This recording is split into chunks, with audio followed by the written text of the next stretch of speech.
On to problem 4 of exam 3. So here we have a 1 kilogram block moving at 10 meters per second in the I-hat direction. Again, it collides with a 1.5 kilogram block that's also moving in the I-hat direction, but slower, right? And they stick together after the collision.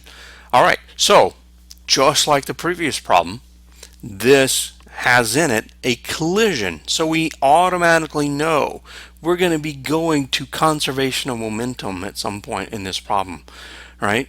Now, what it asks for is what's the total kinetic change, what is the change in total kinetic energy, K final minus K initial for the system, all right? And I gave you K final minus K initial so you couldn't get confused about which direction to take this. So what's the total change in kinetic energy for the system given that this collision has happened?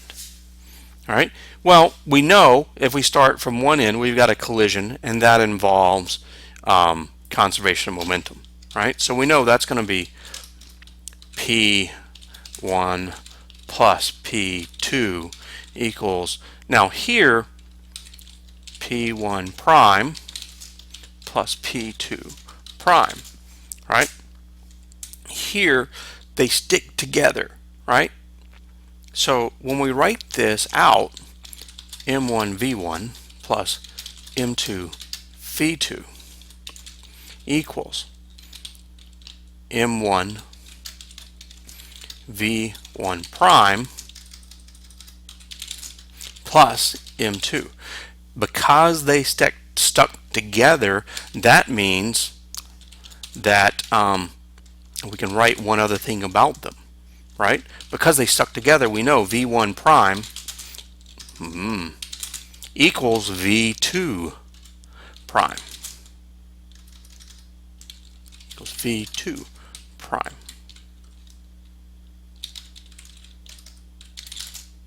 Oh. Apparently I can't type anymore. Right? We know those are equal. Right? So because those are equal, that means what we get out of conservation of momentum is going to be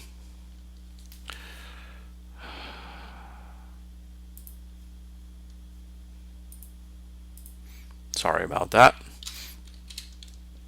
M1 V1 plus M2 V2 equals M1 plus M2, and I'll just use V1 prime here. All right. From conservation of momentum, we know that because they stick together, these velocities are the same. And now we're down to, we have this equation here. That's where conservation of momentum has gotten us, right? And the only thing in this equation we do not know is V1 prime. So we can quickly solve for V1 prime.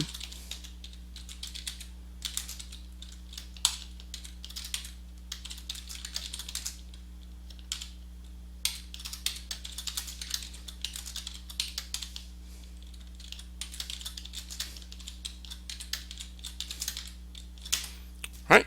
There we go. That's V1 prime. When we plug in the numbers later, we'll get what it is, right?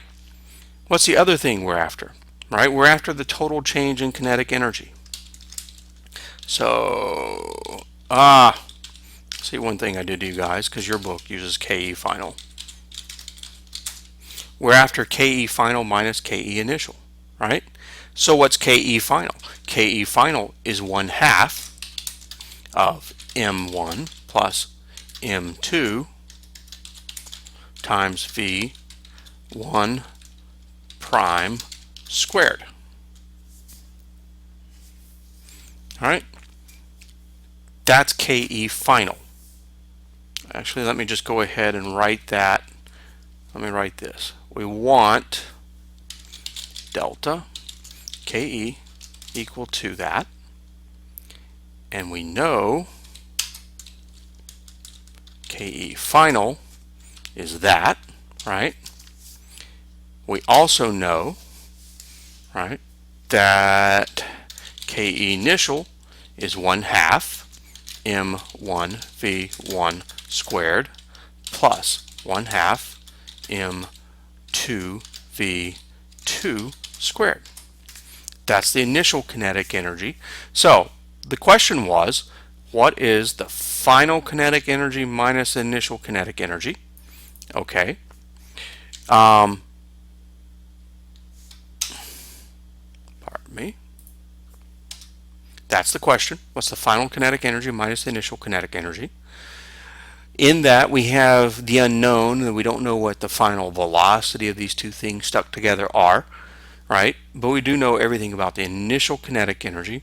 Well, we now know from conservation of momentum, we found the initial velocity and the final velocity of the two objects stuck together. So we now have everything that we wanted to know here, right? We've got everything. We've got V1 prime.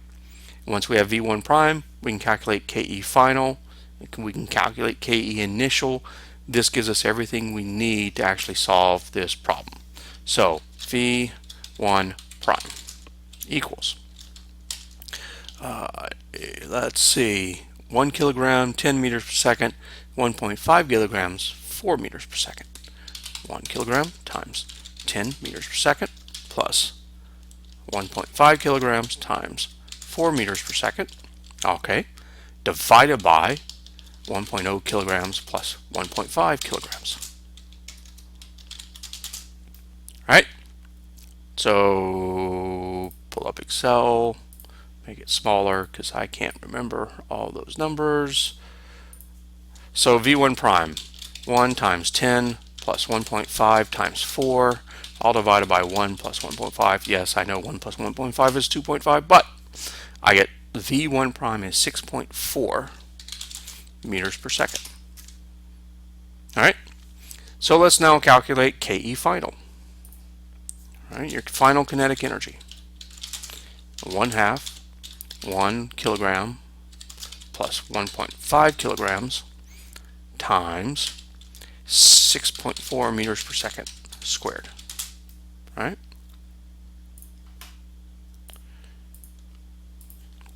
Equals 1/2 times 1 plus 1.5 times 6.4 squared, 51.2 joules. That's the final kinetic energy. What's the initial kinetic energy? 1/2 times 1 kilogram times 10 meters per second squared plus 1/2 times 1.5 kilograms times 4 meters per second squared. All right, equals 0.5 times 1 times 10 squared plus 0.5 times 1.5 times 4 squared, 62 joules. And now we're at the point where we can actually calculate. This is 51.2 joules minus 62 joules is, what is that, 8.8 minus 8.8 joules.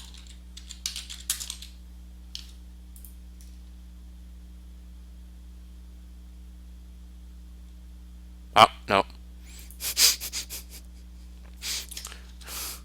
I can't do math in my head anymore. Minus 10.8 joules. Yes, minus 10.8 joules. If I go back over to Excel and go with, I want this minus that, minus 10.8 joules, right? And there's your answer right up there. Okay, and again, to review, we know we have a collision, so we know conservation of momentum is going to be involved. We're given, or we're asked for, the change in kinetic energy, right? We're asked for this, the change in kinetic energy, and we know what the kinetic energy is going to look like before 1/2 m1 v1 squared plus 1/2 m2 vt squared, and after 1/2 of the total mass times the final velocity squared. From the conservation of momentum, we get the final velocity. From the change in kinetic energy, we get the answer, right? Minus 10.8 joules. And that's it for problem 4.